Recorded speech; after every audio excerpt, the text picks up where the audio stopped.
Aujourd'hui, on se retrouve pour une nouvelle vidéo où je vais vous parler des travaux, de combien les travaux m'ont coûté pour mon appartement. Je vais vous montrer le projet, le prix des travaux. Cette vidéo va être vraiment très intéressante pour ceux qui veulent faire de la rénovation, qui veulent investir dans l'immobilier. Ce qui va être important, c'est de ne pas répéter ces erreurs qui m'ont coûté un peu d'argent. On va se remettre dans le contexte du projet. Alors, c'était la rénovation d'un appartement de 77 mètres carrés dans une ville pas très loin de chez moi, dans l'Oise. Et qu'est-ce qu'il y avait à faire comme travaux? Eh bien, il y avait la partie isolation, la partie fenêtre, j'ai changé toutes les fenêtres, refaire la cuisine, refaire la salle de bain, refaire le tableau électrique, refaire toutes les peintures et bien entendu tout le sol de la cuisine, de la salle de bain et des toilettes. Si les vidéos sur l'immobilier te plaisent, n'hésite pas à mettre un like et à t'abonner, ça me fera plaisir. Pour vous rappeler l'état du projet, je vais vous passer cette vidéo que j'ai prise lors d'une visite.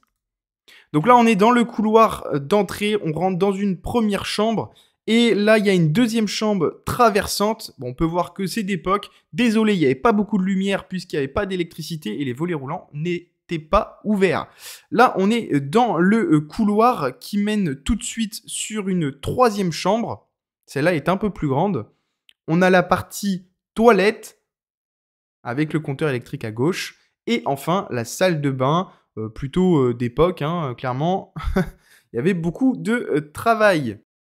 On se retrouve ensuite dans la pièce de vie. On peut voir que c'est assez haut de plafond, mais que les fenêtres étaient à changer. Et là, on se dirige directement vers la cuisine, qui est d'origine, d'époque, avec le ballon d'eau chaude sur la gauche et encore une fenêtre à changer. Et les travaux, l'objectif, c'était que ça ressemble à ça. Je vais vous montrer des photos. Donc ça, ce sont les photos de l'appartement actuellement. Donc ça, c'est la salle de bain. Vous pouvez voir que ça a plutôt bien changé avec donc un nouveau ballon d'eau chaude, un ballon d'eau chaude dynamique avec une VNC autonome juste au-dessus. Pareil, isolation, peinture, fenêtre.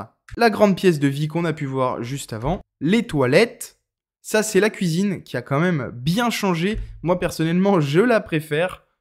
Et là, on retrouve la plus grande chambre qui est pas mal avec la deuxième chambre et enfin la dernière chambre. On s'est remis le projet en tête, retournons au prix des travaux. Alors, le prix, c'est ce qui vous intéresse. Eh bien, l'idée du projet, c'est de faire 34 000 € de travaux. On va décomposer les travaux juste après. Et donc, c'était une rénovation à 450 € du mètre carré. On n'était pas dans des rénovations lourdes, c'était vraiment un rafraîchissement. Il y avait quand même l'aspect fenêtre à remplacer. Et donc, au niveau des dépenses, sur l'isolation, on était à peu près à 5 000 €. Fenêtre, 7 000 €. C'était la plus grosse dépense de cette rénovation. La cuisine, 2 500 €. La salle de bain, 2 000 €. Le tableau électrique, 1 000 €. La peinture, 2 000 €. Et puis après le sol, cuisine, salle de bain et toilette, 500 €. Et la main-d'œuvre, 14 000 € pour cet appartement. Donc on a un peu plus de dépenses pour la fourniture et ça fait à peu près 40% pour la main-d'œuvre et 60% pour la fourniture. Sauf que vous vous doutez bien, si je fais cette vidéo, c'est qu'il y a eu des problèmes. Je me suis pas retrouvé avec ce que je voulais de base. Donc 34 000 € de budget et on a eu malheureusement des travaux supplémentaires. Qu'est-ce qu'il y avait à faire sur les travaux supplémentaires? Eh bien, il y avait tout simplement la porte d'entrée qui m'a coûté 1 800 € avec la main-d'œuvre, ce qui est déjà pas trop mal. J'ai bien négocié les prix. Et enfin, on a l'aspect électricité. Il y avait pas mal de câbles à passer. Il y avait 500 €. Et puis enfin, la main-d'œuvre, 700 € pour le tout.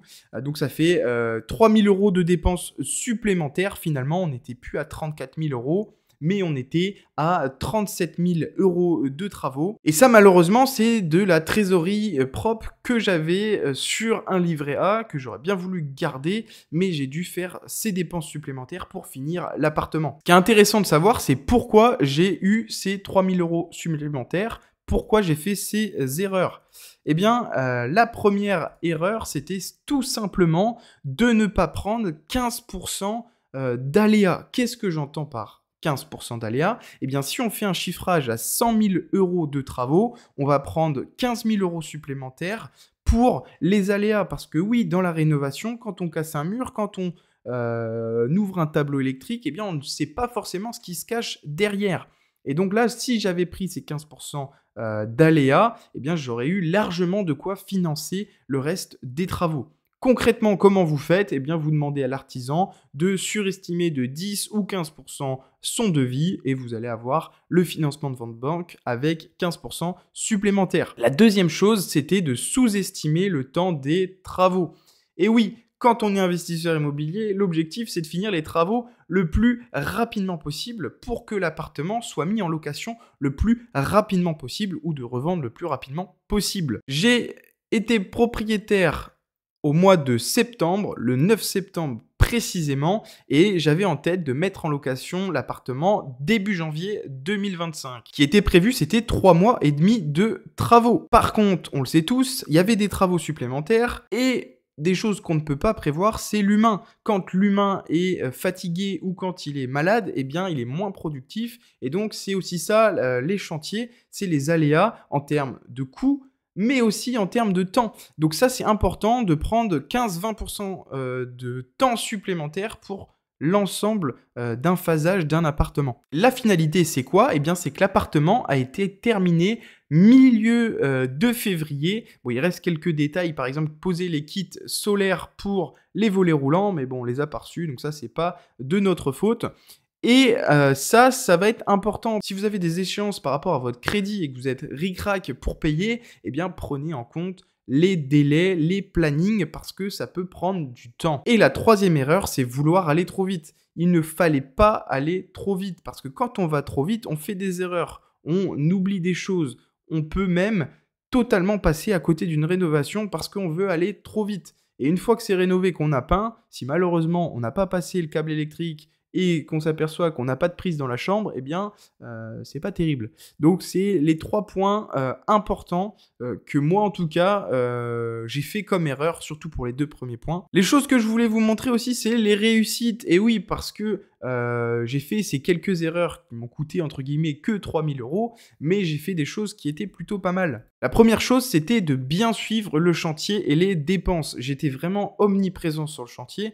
Toutes les semaines, j'y allais quand je pouvais pour vérifier notamment au niveau des finitions, au niveau du budget, au niveau des dépenses, etc. Donc ça, c'était vraiment important. Ce que j'avais fait et programmé, c'était des comptes rendus photos chaque journée pour voir l'avancement des travaux. Ça me permettait de savoir quand est-ce que l'artisan pouvait aller dans l'appartement réaliser les travaux et quand est-ce qu'il n'était pas présent. Ça m'a permis de savoir réellement combien de temps les travaux ont duré et surtout bien de voir ce qui avait derrière le placo parce que forcément une fois que tout est peint, tout est rebouché, on ne sait pas ce qui s'y cache derrière. Donc les comptes rendus photos, c'est important. La deuxième chose que j'ai pu faire, c'est de m'impliquer sur les travaux. Alors oui, pour que ça aille plus vite, j'ai demandé à l'artisan si c'était possible que je vienne l'aider en semaine quand j'avais des vacances ou même le week-end quand je pouvais y aller. Ça m'est arrivé de faire du placo, de faire de la peinture, de poser du parquet PVC. C'est des choses que j'ai pu faire. Et donc, c'était intéressant parce que moi qui n'avais jamais fait de rénovation, j'ai pu participer à ça, monter en compétence sur l'aspect travaux. Et moi, c'était vraiment très intéressant. Et enfin, trouver des solutions. Ça, c'était la chose la plus importante parce que quand on fait une rénovation, eh bien, tout ne se passe pas comme prévu. Et donc, trouver des solutions. Un exemple concret, eh bien, par exemple, le ballon d'eau chaude qu'on a pu voir dans la vidéo, il était dans la cuisine. L'idée, c'était de le mettre dans les faux plafonds dans la cuisine, mais malheureusement, on s'est aperçu que c'était pas possible techniquement. Donc, il fallait trouver une solution. Eh bien, la solution, c'était de poser un ballon d'eau chaude extra plat dans la salle de bain, dans le renfoncement qu'on a vu tout à l'heure.